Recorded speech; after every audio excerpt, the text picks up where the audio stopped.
Igbo ndị ọma njem ọ na-ekene m unu onye ma na-ege m ntị n'onu. Ya vidio Reverend Sister bịara na-ekwuche ihe ndị some fathers, not all of them anyway, nọ na-eme some Reverend Sisters that majority of them are suffering. This sister of 18, but achọrọ m ka ige ntị ka ifu that na ihe Evangelist Chukwuebuka bikwu na mbụ na ọ bụ gịnị na ọ bụ eziokwu. Biko ọ bụ na ị ga-eche this video chefukwana ka subscribe or comment ma share ya gaziere.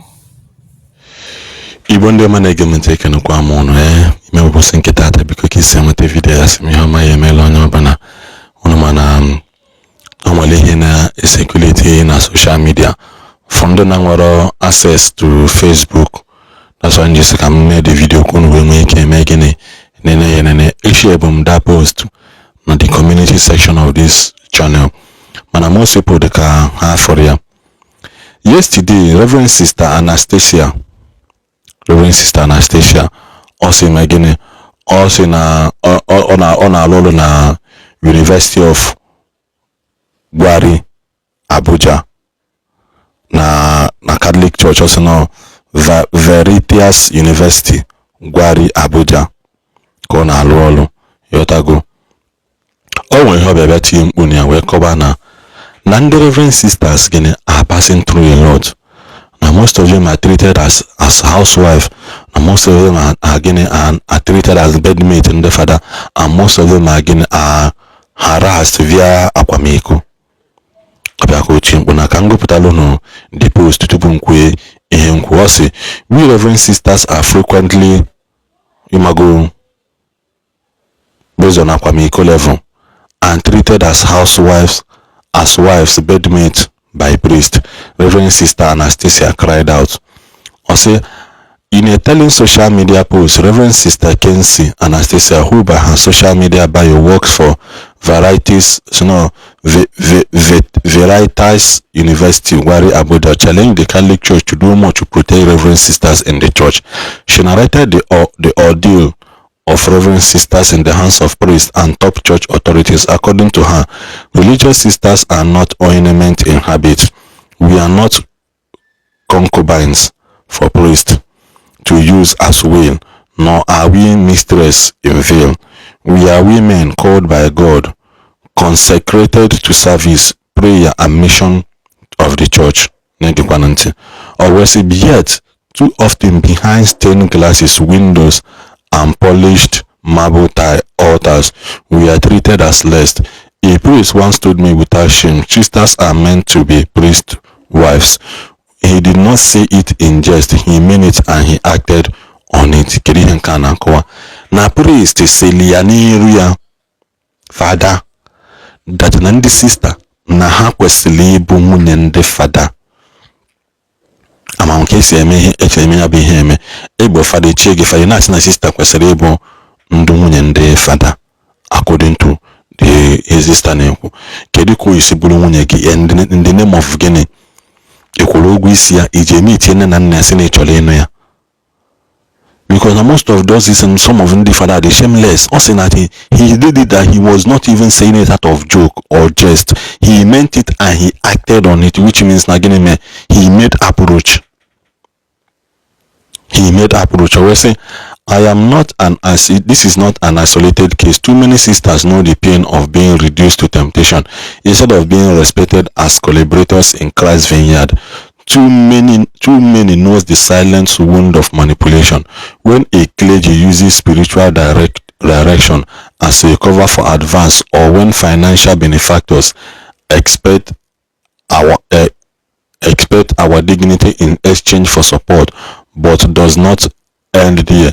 The abuse is not only from outside. No enwere ndị bụ top people na church. Onwe ike onwe ha chọrọ ime donation, onwe ike onwe ha chọrọ imego ihe ha chọrọ ime, the person nwee ike sị ka o mee ya ka o wee nwee ike ka ọ bụrụ na ya akpọnye ya sister, o nwee ike ka ọ bụrụ na sister ya ekwe mepere ya akwụkwọ. Or say including they are using this thing that na sisters bụkwa mmadụ that gịnị that Too many sisters know the pain of being reduced to temptation instead of being respected as collaborators. That so many are quiet. Hamma the temptation that is involved, and instead of respecting them as their own, as the collaborators in the vineyard, Hana Father Anara only do mass, man at least I do that mass. Makwihana mena church came Kwanda and Aquilugu and the Bondi Reverend Sisters. Mana Musip Anara Kwekakuyo, or send these things I borrow for outsiders, especially for no inside too. Within our own congregation, superiors sometimes wield authorities as a weapon. They wield their authorities as a weapon. Based on no harm is see. Ni ekwetedeli him didn't know ka soldier begin obey the last order. Or didn't know ko soldier. You must obey the last order. Or this sister na here. Or say superior, or say sisters are silenced and maltreated, leaving them vulnerable to predators. Others, instead of guiding with integrity, fled with power and position, while the rest are crushed under obedience without justice. We see this and stay silent. Now, for all these things, and they remain silent. That in he want the apata use their power, superiors use power on them. Reverend fathers, top church authorities in the China church use power on them, and they are being silenced. Just like he critical one certain time now. A sister but also na reverend na parish father see ni he butel is not meant for this sister no manzun the father where for their sister. I was crying this thing. I was saying it in some of my videos. How many sisters, fathers, reverend fathers na abuse? How many sisters, people in authority in the church authorities are abusing? Do you know the kind of stigma these women goes through? Many of them are silent. Many of them they cannot. Only have like this banqueting.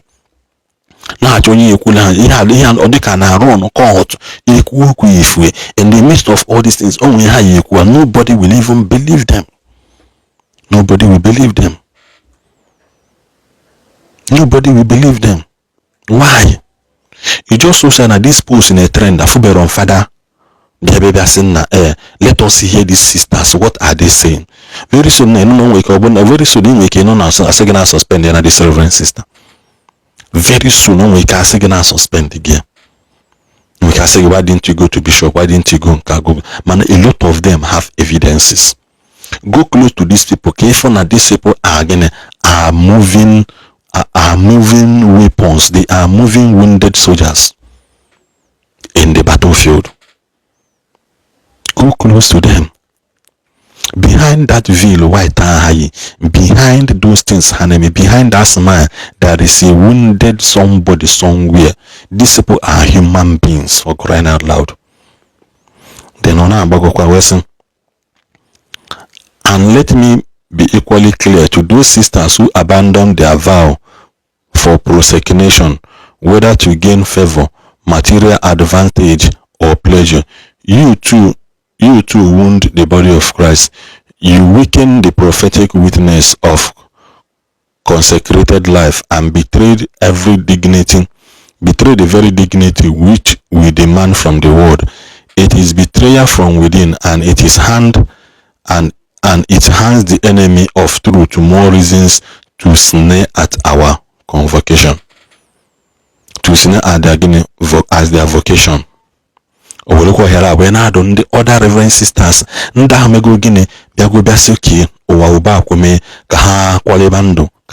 order to gain favor. So careful now, this thing she categorically stated in her men and also advised her fellow sisters. Before them mother say, she's just crying. No, we can hear Melia. She's just to go here when I saw you again. She is a victim and she is a witness.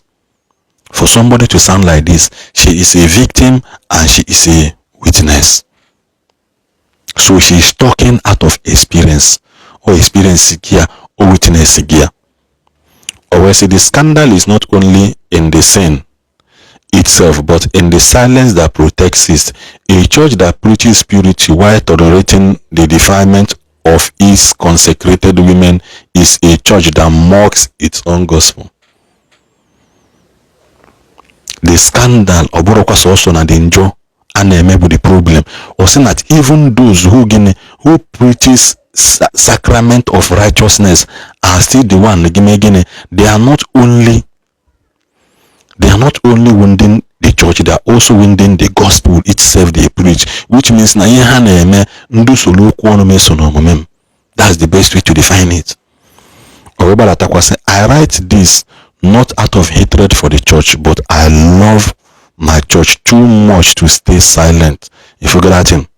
She loved her church too much to stay silent in the midst of evil. Or such silence has never protected the innocent. It only feeds the wolves. The wolves in sheep clothing. The wolf in sheep clothing. That is what she's saying. Religious sisters are not priests. If you go that from beginning, that Nandi sisters and Nandi father are on the Dumasi. Or say they are not priests. Hanara has on the Dumas. Or say the religious sisters are not priest wives. I say it again. We are not bedmaids. We are not bargaining ticket used to gain benefactors for the community. Ihe ahụ ya gbapụta mmadụ pụtasị ka esi mago sista nke amakakwa ka m donate 10 million ka mee eye service fada onwe ka ya esi convince tie mago ka isi na nwe ihe a na-alụ ọbịazie that place asị akwa mana ambo top benefit I but top people na give to this community na ọbụgodo na list ka anyị na-eme ya uwezu ka asị ka anyị were isi na-ede 8 na ana na-enwekọrịta ọnwa anyị ọnọkọ ụwa na-aga.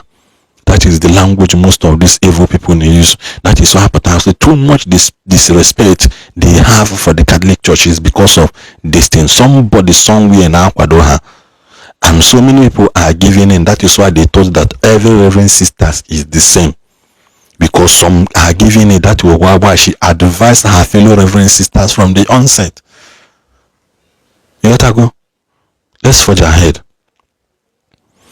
Also, we are women of God, and until the church begins to honor this truth, it will continue to rot from within. Also, to those priests, I say your vocation does not give you ownership over ours. To superiors, I say this: authority is not a license for cruelty. To sisters, I say fidelity is not optional. It is the very soul of our consecration. To the church I still love dearly, I cry, do better because God is watching. And finally, I make this pledge: provide a better platform for a safe channel for reporting abuse within intimidation.